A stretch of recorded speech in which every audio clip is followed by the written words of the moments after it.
जिस तरह से सीता हरण के बाद रामायण हुई, सीता हरण के बाद रावण का वध हुआ, भाइयों और बहनों, उसी तरह से इस भारतवर्ष में लव जिहाद की वजह से इस भारतवर्ष में महाभारत होने वाली है। और इस महाभारत में हम विजयी तब हो पाएंगे जब हम पूरी तरह से साधन संपन्न होंगे, हम पूरी तरह से उस युद्ध के लिए तैयार होंगे।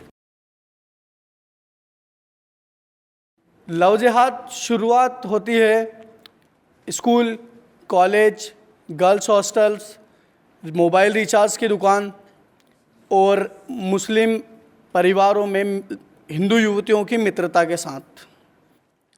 इससे बचने के लिए हमें ज़रूरी कदम यही रहेंगे कि हम हमारे परिवार की बहन बेटियों को ऐसे मुस्लिम परिवारों से दूर रखें जो बहुत अच्छी मित्रता का वादा करते हैं। इसके साथ ही ई रिचार्ज से भी बहन बेटियों को दूर रखें। ई रिचार्ज के ज़रिए नंबर लड़की का जो है लव जिहाद करने वाले मुसलमानों तक पहुंचता है। जो काम करने वाली हमारी बहन बेटियां हैं उन्हें भी हमें सचेत करके रखना होगा। अपने स्टाफ में जो मुस्लिम लोग हैं उनसे बच के रहना होगा। अननोन नंबर से फ़ोन आने पर या बार बार फ़ोन आने पर तुरंत शिकायतें करनी होगी, तभी जाकर लव जिहाद से बचा जा सकता है। आज इस देश में जो दंगे हो रहे हैं, आप अगर देखोगे बहुत सारे लोग हो गए। आज हमारे जो नेता है, जिसमें सभी पक्षों के नेता है, कोई भी राज्य के पक्ष सिवा एक जैसे आदरणीय शिवसेना प्रमुख थे, उनका अगर अपवाद हम करें तो सभी नेता ये कहते हैं कि अगर मुसलमानों का डेवलपमेंट होगा, अगर वो शिक्षा करेंगे, पढ़ाई करेंगे, कम बच्चे पैदा करेंगे तो वो सुधर जाएंगे। ये इस सारी तरह की बातें कही जाती है। हम ये मानने को तैयार नहीं है कि आज ये जो दंगे इस देश में हो रहे हैं, इसी देश में क्यों, विश्व में कहीं पर भी जो दंगे हो रहे हैं, उसका एक कारण ये है कि मुसलमानों की जो आक्रामक मानसिकता है, ये इसका कारण है। आप देखिए, अक्षरधाम पर हमला हुआ, हिंदुओं के धर्मस्थलों पर हमला हुआ, लेकिन हिंदुओं ने कहीं दूसरे जगह पर दंगा नहीं किया। जब अक्षरधाम में दंगा हुआ तो कहीं चेन्नई में कहीं दंगा नहीं हुआ। कहीं पे हमारे मंदिर टूटते हैं तो दूसरे जगह, लेकिन आप बाबरी देखिए, पूरे भारतवर्ष में दंगा हो गया। यह मुसलमानों की मानसिकता है और यह मानसिकता तभी जाएगी जब इसका प्रत्युत्तर दिया जाएगा। आज मैं आपसे कहना चाहता हूँ कि हम सभी यहाँ पे उपस्थित जो व्यक्ति है वो हमारे धर्म को जानते हैं, धर्म ग्रंथों के बारे में जानते हैं। रामायण हुआ था, जब सीता का हरण हुआ तो रामायण हुआ। हम ये नहीं गिनते कि उस रामायण के युद्ध में कितने योद्धा मारे गए।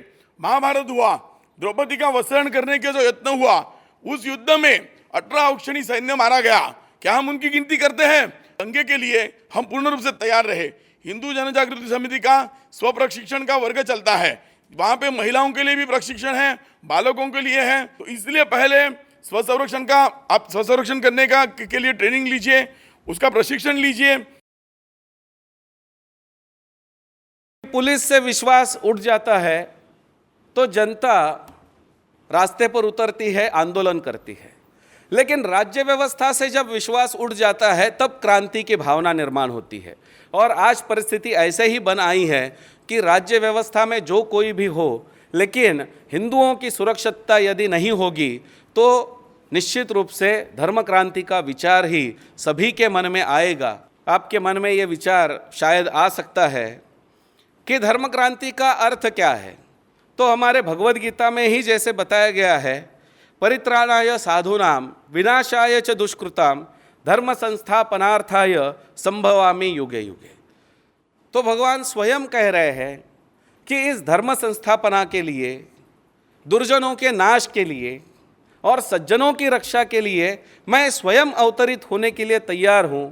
तो यदि हमारे भगवान जो कह रहे हैं, क्या वो हमारा दायित्व नहीं है? क्या वो हमारी जिम्मेदारी नहीं है?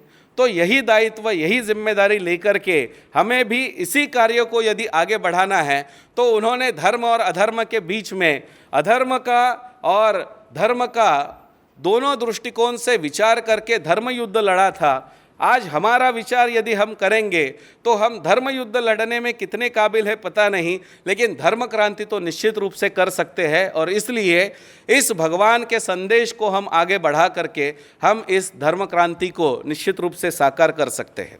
तो ये धर्म क्रांति जो होगी, ये धर्म क्रांति जो भी इस शासन व्यवस्था में हो या शासन व्यवस्था से परे हो, लेकिन जो राष्ट्र के ऊपर, धर्म के ऊपर और इस राज्य के, इस देश के जो नागरिक हैं उनके ऊपर आघात करने का विचार करते हैं, उनको लूटने का प्रयास करते हैं, इस देश का जो शोषण करते हैं, ऐसे हर एक व्यक्ति के विरोध में यह धर्म क्रांति होगी।